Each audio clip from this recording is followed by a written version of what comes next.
ओम तव कथामृतम तप्त जीवनम कविविडीडितं कल्मषापहं श्रवणमंगलम श्रीमदाततं भुवि गृह्णन्ति ये भूरिदा जनाः।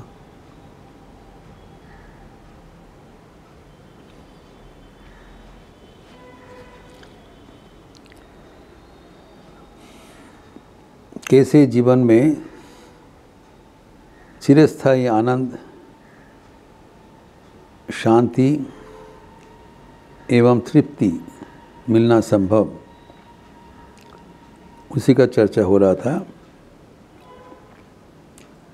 मानसिक तप के माध्यम से पहला शर्त है मन प्रसादात। मन का जो शांति किसी हालत से बिगड़ना नहीं चाहिए, विघ्नित नहीं होना चाहिए। इसी परंपरा में हम लोग चर्चा किया मन का उपादान क्या है। हमने देखा मन त्रिगुणात्मिका है, सत्व रजः तमः। इनका कार्य क्या है वो भी हम लोग चर्चा किया। चतुर्दश अध्याय भगवद गीता में विस्तृत व्याख्यान हुआ है। उसका पंचम श्लोक में ही कहा दिया है सत्व रजः तम इति गुणा प्रकृति संभवान।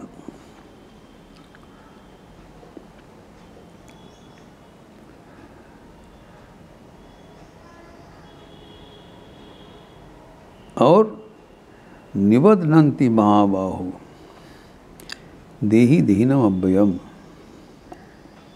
बांध देते हैं हमें।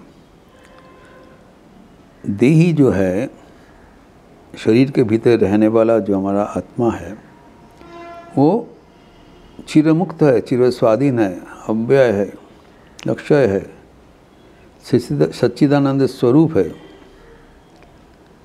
ये सच्चिदानंद स्वरूप जो अव्यय अक्षय आत्मा है इसको बंधन में फंसा देता है। कौन? इतिन सत्व रजः तमः इति। ये प्रकृति संभवान, प्रकृति जात बंधन में फंसा देते हैं। अभी एक प्रश्न है जो कि अभी तक उसका कोई समाधान नहीं हुआ। वेदांत में ये प्रश्न का उत्तर में कहा गया है हम लोग इसको समाधान करने में असमर्थ है। स्वामी विवेकानंद कहते हैं they had the boldness to say we do not know. तो प्रश्न क्या है, कैसे ये अक्षय अव्यय स्वाधीन आत्मा प्रकृति के बंधन में फंस गए। कोई तो फंसने के लिए बोला नहीं, अपने आप अपने को फंसा दिया। वाई कोई तो इसे बेवकूफ़ी नहीं करता है। इसके उत्तर में कहा गया है ये भगवान का अलौकिक एक लीला मात्र है जो स्वाधीन है, असीम है। वो अपना के ससीम पराधीन चिंतन करते हुए वैसी बिहेवियर कर रहे हैं, वैसी व्यवहार कर रहे हैं। इस कॉन्डक्ट इज चेंज्ड अकॉर्डिंगली। इसी को हिप्नोटिज्म जैसे कहा जाता है, सम्मोहन विद्या। और ये शास्त्र में अनुमोदित है। भगवान कहते हैं ये जो हमारा शक्ति है ये अलौकिक है, सम्मोह नहीं है, इसको कोई कारण नहीं है, मैजिक जैसा। लेकिन क्या हो रहा है जो वास्तव में ये तीन प्रकृति हमें बंधन में फंसा देते हैं। कैसे बंधन करती वो भी हम विस्तृत चर्चा किया, पुनरुक्ति अनावश्यक। जो सत्व सात्विक सुख एवं ज्ञान सुख के माध्यम से, रजोगुण आसक्ति तृष्णा से माध्यम से, तमोगुण प्रमाद आलस्य से माध्यम से जो स्वाधीन आत्मा को, जो मन रूपी हमारा जो अस्तित्व है उसको बंधन में फंसा देता है। लेकिन फंसाने का कारण हेतु कौन है? तीन गुण। तीन गुण से बन हुआ है। तब इसको अतिक्रम कैसे करें उसका भी निर्देश दिया है। वही 14 अध्याय में 20वां श्लोक में बताया है, वर्स 20 चैप्टर 14। जब ये हमारे बंधन का कारण ये 3 गुण ही है तो उद्धार के कारण क्या होगा? गुणानेता नदी तत्रीन देहि देह समुद्भवान जन्म मृत्यु जरा दुखोर विमुक्तो मृतमश्नुते। तो अभी इससे उद्धार पाने के लिए कहते हैं जो 3 गुण से ना आप बंधन होते हैं ना, ये क्या करो कि ये 3 गुण का जो घेरा है उनसे अपने को निकाल लो। गुणान एतान अतीत्य 3 जो गुण है स्वतः तमा 3 जो गुण का समष्टि है, गुण का जो शक्ति है, आप इसको संवरण करें, समेट ले, तभी हम इसके चंगुल में फंस जाते हैं, हम विलक्षण रह सकते हैं। तो ये जो इनका जो गुण का जो चंगुल में फंस गया, इससे मुक्त होने के लिए 3 गुण से अलग हो जाएगी, तब यह और गुण हमें अतिक्रम करके हमें फंसा देने के लिए असमर्थ हो जाएंगे। सहज ही सब बताया, जो ये जो 3 गुण के माध्यम से ना हमारा बंधन हो रहा है। और एक क्या बताया? देह समुद्भवान। ये अगर 3 गुण से हम हट जाएंगे तो हमें क्या फ़ायदा मिलेगा? पहले है हमारे जो जीवन, जो दुखमय जीवन है, वो और दुख नहीं रहेगा। द्वितीय है ये बराबर के छुट्टी मिलेगा, न कि अभी थोड़ा दिन चले अच्छा तो उसके बाद ऐसे नहीं। तो इसीलिए बताया ये जो आपको समाधान जो बताया ये परमानेंट सोल्यूशन होना चाहिए। और इसके बाद जो हमारा जो करना है वो 3 गुण अगर अतीत कर जाओगे तभी जीवन में दुख कुछ नहीं रहेगा। दुख का कारण क्या है वो भी बताया।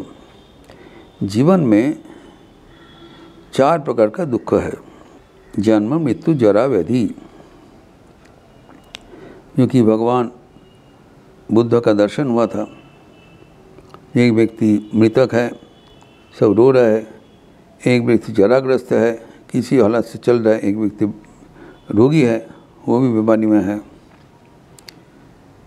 और पक्षांतर में देखा एक सन्यासी जा रहा है, परम आनंद में विचरण कर रहे हैं। तो ये देखते हुए जो अब हम गुण से अतिक्रम कर जाते हैं, पहले हमारा ये डिस्कनेक्शन हो जाता है। जो उधर जब गुण जब हट गया तब गुण के साथ जो दुख है वो भी हट गया। तो सबसे बड़ा दुख है कि मृत्यु भय, मृत्यु का दुख है। उसके पहले जो बीमारियां होता है उसमें हम कष्ट में रहता है। उसके आगे अगर हमारा जराग्रस्त हो जाए, ओल्ड एज प्रॉब्लम्स, वो भी अपरिहार्य है। एवं जन्म के समय जो दुख होता है हम सब जानते हैं कितने कष्टकर है। तो अगर किसी हालत से इन 4 दुखों से हम हट जाए तब दुख के साथ हमारा कोई संस्पर्श भी नहीं आएगा। ये है कहना का तात्पर्य। तो ये